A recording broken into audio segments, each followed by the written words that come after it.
तो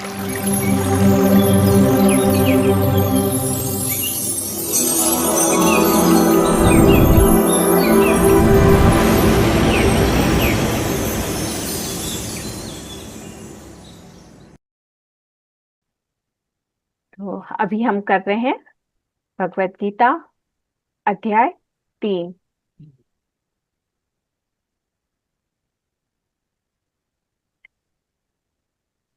कल कुछ श्लोक हमने देखे थे।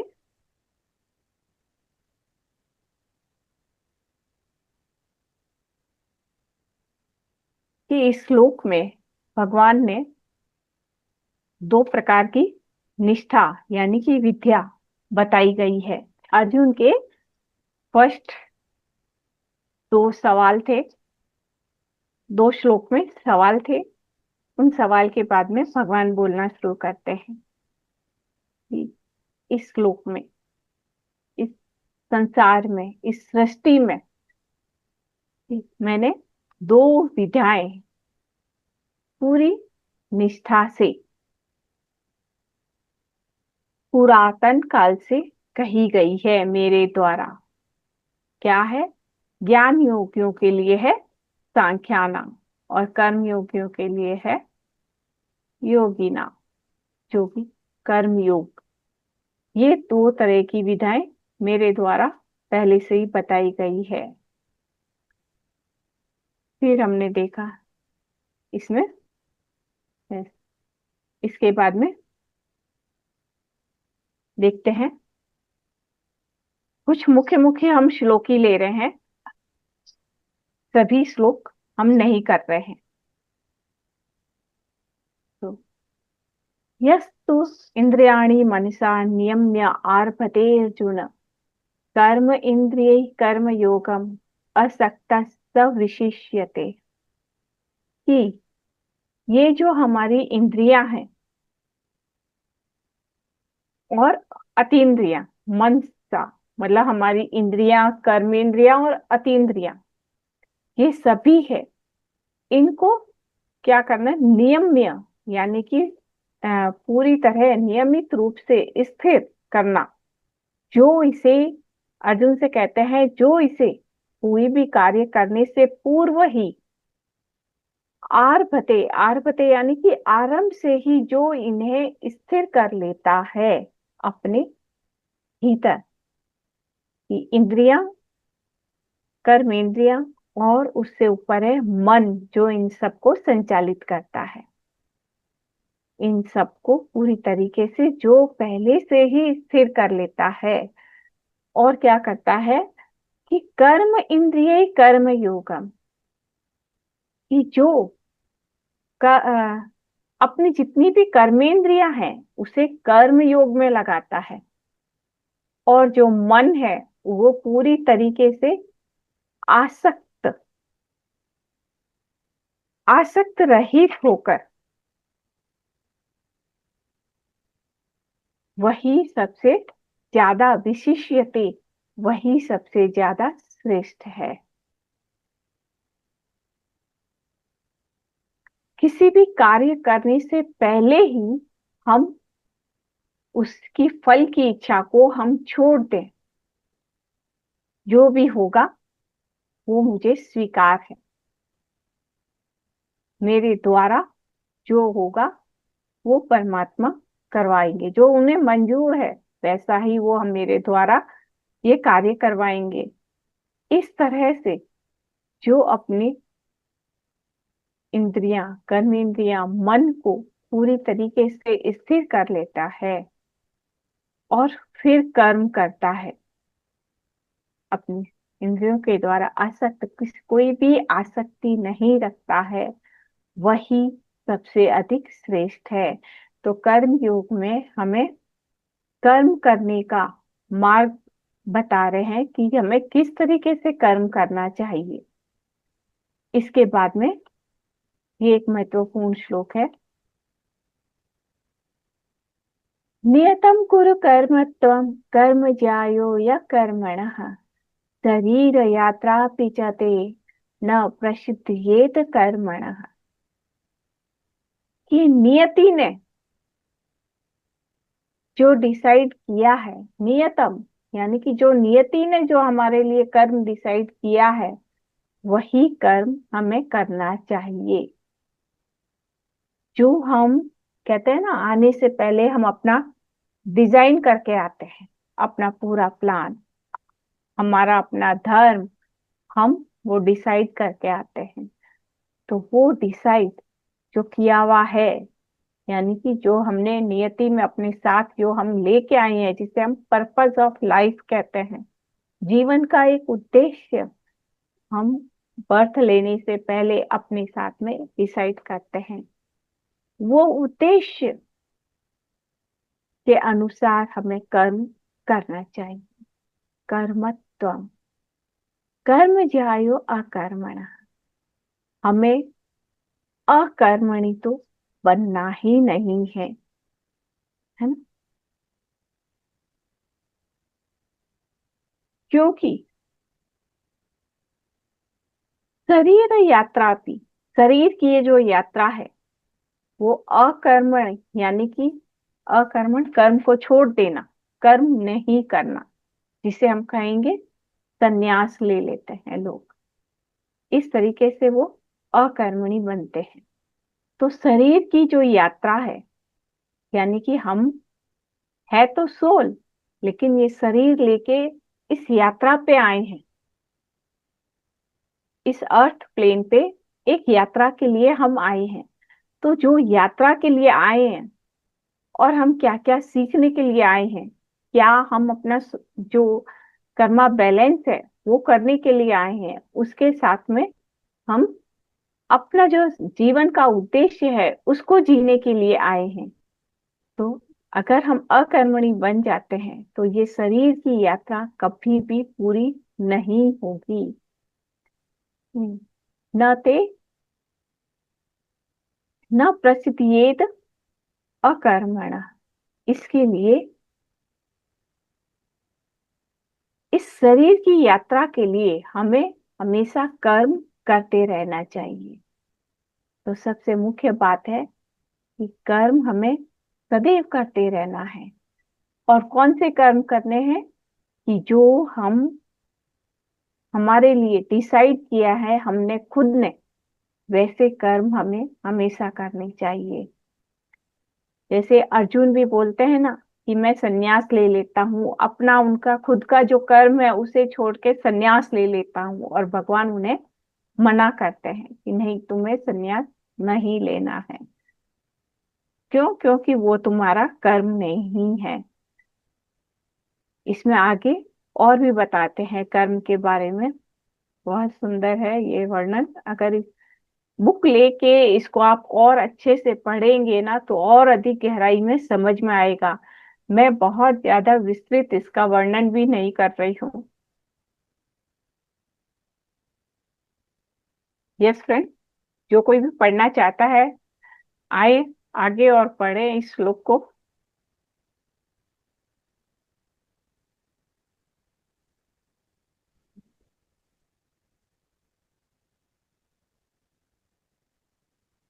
यस,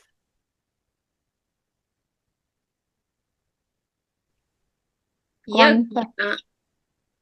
यज्ञ यस, पढ़िए। यज्ञार्थात् कर्मण अन्यत्र लोक अयं कर्म बन्धनः तदर्थ कर्म कौन्तेय मुक्त संग समाचर। हाँ, थैंक यू। कि अब कर्म करते रहना चाहिए, ऐसा बताया ना। और वो जो कर्म करते हैं, वो कर्म करने की हमारी भावना भी कैसी हो, वो भी इसमें आगे बताया है। कि यज्ञार्थात, कि यज्ञ के, जो हम यज्ञ करते हैं, क्या करते हैं यज्ञ में? सामग्री होती है, वो अग्नि कुंड में हम डालते हैं, समाप्त हो जाती है। उसी तरह ही उस यज्ञ के भांति ही कर्म करना चाहिए। हमने कर्म किया और उसे बस वहीं समाप्त, उसमें आगे कुछ सोचना नहीं ज्यादा कि ये मैंने किया है ना, इसका फल मुझे ये मिलना चाहिए। उसके लिए आगे कुछ भी नहीं सोचना है, बस यज्ञ में जैसे आहुति देते हैं उसी तरह ही हमें कर्म करने हैं। अन्यत्र लोका अयम कर्म बंधन। और अगर अन्यत्र यानी कि अन्य दूसरी तरीके से जो हम कार्य करते हैं वो हमें कर्म बंधन में डालते हैं। अगर हम यज्ञ के भांति कर्म नहीं करें तो वो हमें बंधन में डालते हैं। तदर्थं कर्म कौन्तेय मुक्त संग समाचर। तो कौन्तेय तुम कर्म करो इसके अनुसार ही कि मुक्त संग पूरी तरह आसक्ति से रहित होते हुए समाचर समता में स्थिर होकर। कि समता में क्यों कहा गया है यहाँ पे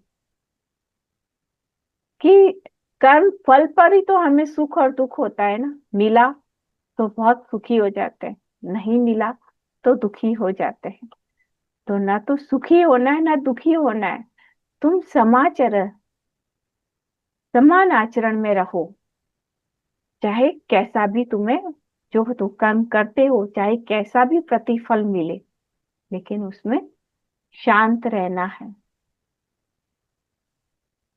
ना। कर्म जब हम करते हैं उसके पीछे का जो मेन मुख्य हमारा इंटेंशन होता है ना, वो ही हमारा कर्म बंधन का कारण होता है।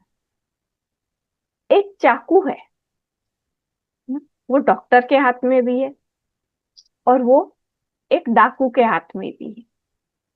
या कहेंगे कि कोई ऐसे लूटपाट मचाते हैं उनके हाथ में भी है ना।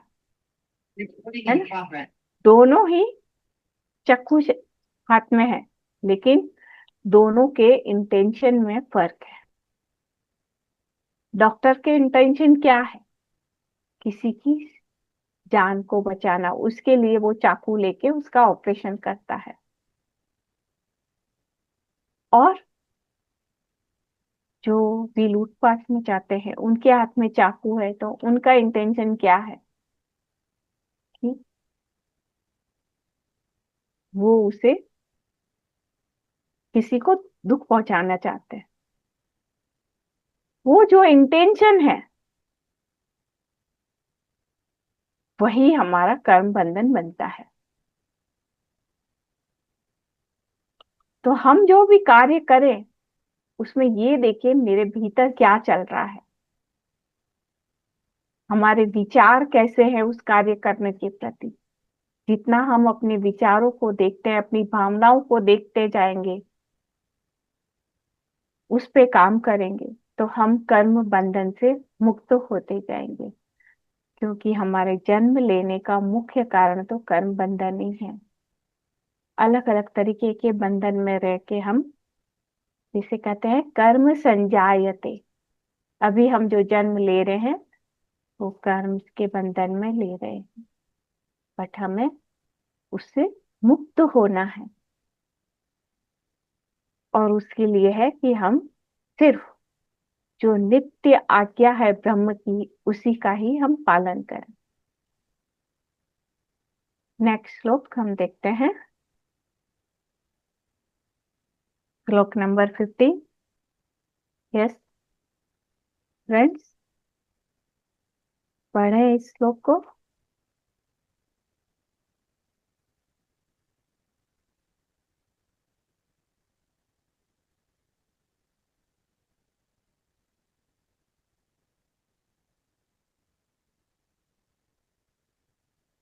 कोई नहीं है? जी दीदी। हाँ आइए। कर्म ब्रह्मोद्भव विद्धि ब्रह्माक्षर समुद्भवम् तस्मात् सर्वगतं ब्रह्म नित्यं यज्ञे प्रतिष्ठितम्। नाइस। कर्म ब्रह्मोद्भवम विद्धि, जितने भी कर्म है उनका उद्भव कहाँ से होता है? वो सब ब्रह्म से उत्पन्न है।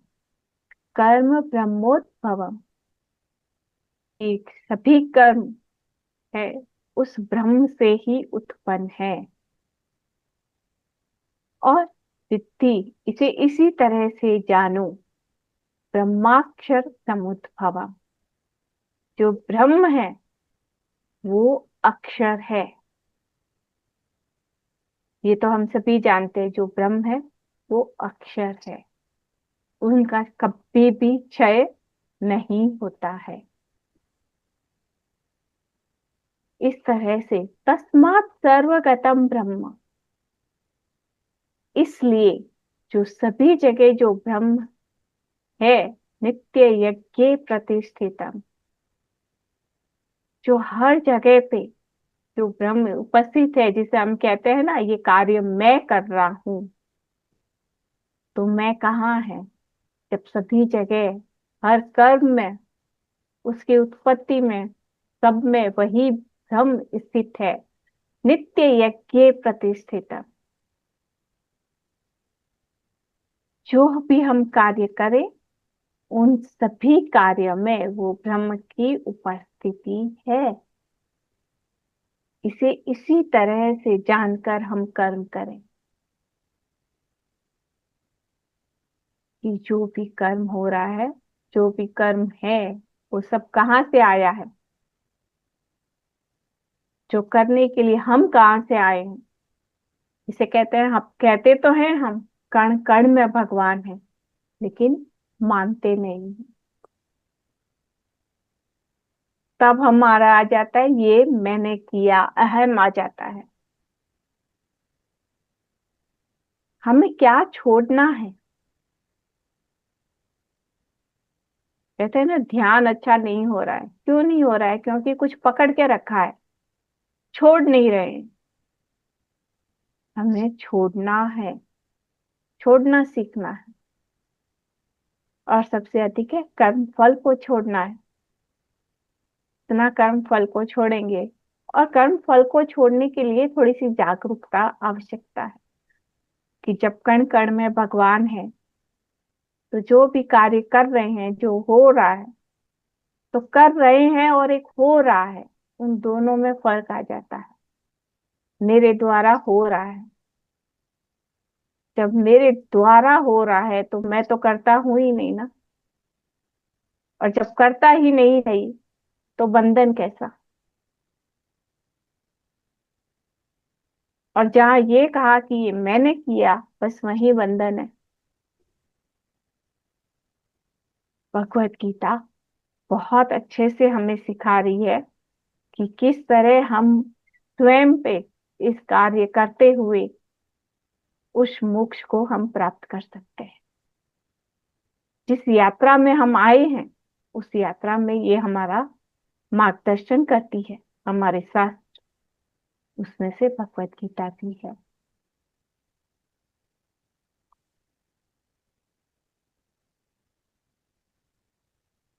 ये बहुत सुंदर श्लोक है। यस, पढ़िए धर्मिष्ठा जी।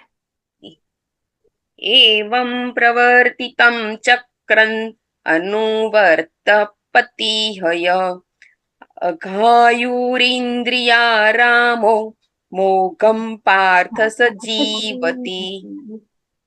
देखो, एवं प्रवर्तित चक्र, एवं, एवं यानी कि इस प्रकार, जो ये प्रवृत्ति यानी जो सृष्टि का चक्र चलता है, कि हम आ रहे हैं जा रहे हैं, है ना? हर कोई आ रहा है जा रहा है, यहाँ पे आता है, कर्म, कुछ कर्म बंधन से मुक्त होता है, कुछ नए बनाता है। ये जो सृष्टि का चक्र है, न अनुवर्तयति हयः,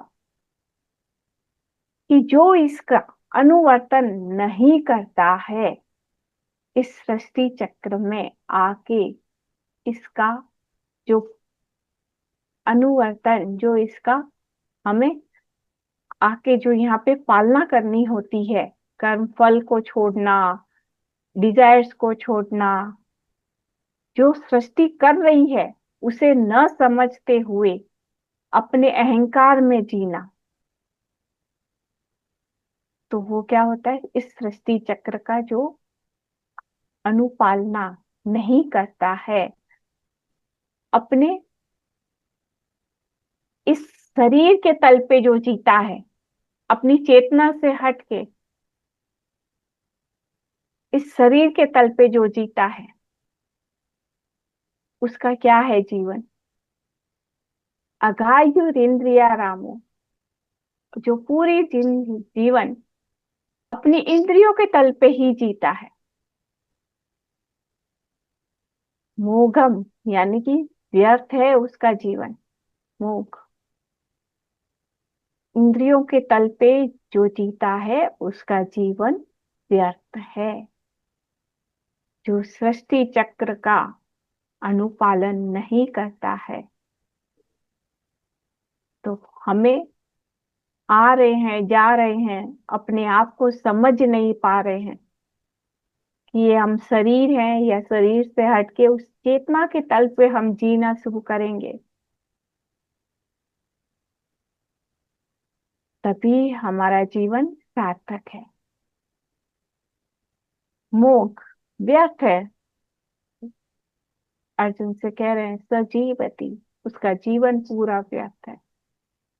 क्यों? क्योंकि शरीर के तल पे हम रह रहे हैं। बस क्या है, खाना पीना सोना। खुद को जानने की कोशिश ही नहीं कर रहे हम क्या है, इस शरीर से हटके चेतना के तल से जीना शुरू ही नहीं करते हैं कि ये जीवन हमने क्यों लिया है, हम कौन है, यहाँ क्यों आए हैं। ऐसे सवालों पे जब हम विचार करें और उसे जीना शुरू करें, खुद को जाने कि मैं कौन हूँ, मैं यहाँ क्यों आई हूँ। हम सबके जीवन का एक मकसद है। उस मकसद को अगर हम नहीं जीते हैं, तो हमारा ये जीवन व्यर्थ है। हमें फिर से आना होता है उस मकसद को पूरा करने के लिए।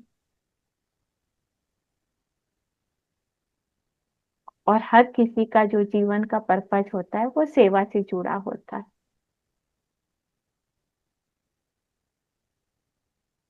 तो अपने जीवन को हम व्यर्थ ना करें, उसे सार्थक करें।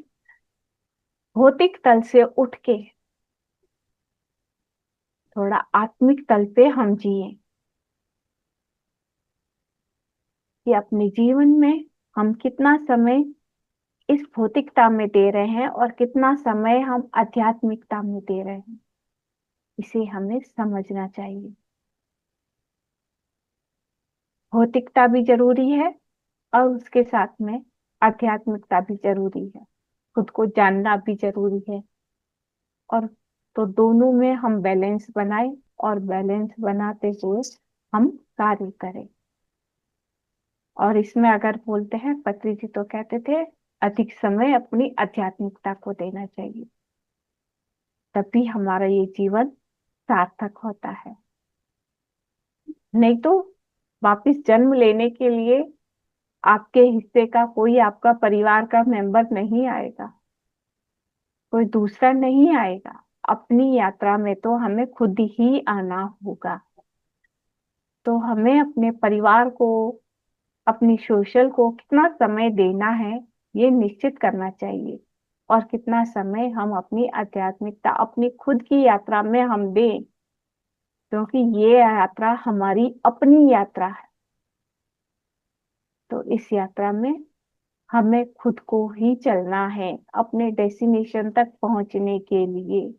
कोई दूसरा आपकी यात्रा पे नहीं चलेगा। तो अपनी यात्रा को सार्थक बनाए, खुद को जाने, समझे। बड़ी धैर्यता पूर्वक आप लोग सुन रहे हैं, उसके लिए धन्यवाद आप सभी का।